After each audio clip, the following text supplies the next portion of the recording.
कार वन पिटन परल बा कार सीला झरिया मौसी मौसी हां बबुआ कौन मौसी अब तोर माई के तीसरा नंबर पर रही हम पीठी पर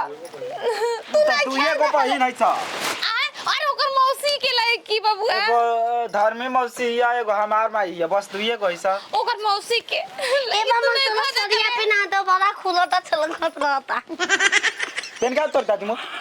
दुइए को पहिन है तू कहते कि तीसरा नंबर पर मौसी के लायक बबुआ देख रहा रख ले अच्छा मौसी के ओ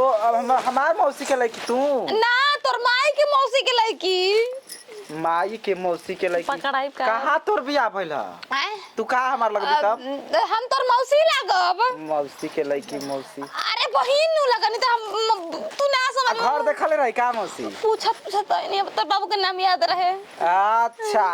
हम ना चिन्ह ने गोल लागत नहीं खुश रह बाबू 2-4 दिन रखला तनी अरे 2-4 दिन का 10-15 दिन रहा हां बाबू ते बड़ी जोर के भूखाइल बनी खाना खो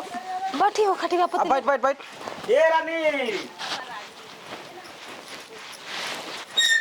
ए कन्या धीरे धीरे दाबो ना बहुते दुखाता दाबे ए कन्या का हो सुतने खुदा सपना देखत नि 76-75 का हो का बो पहिले पतुई बो बसरी ना सुतम सोना के हो 8,80,000 के ए रारो चीन से चीन में महंगा पैसा रहेला ई चेन हो चेन मेरा चेन नींद चेन हमार मो हमार त खतरा लस अबे कि गहना पूरा हमनी के कोथला में सब कुछ चावल खिला न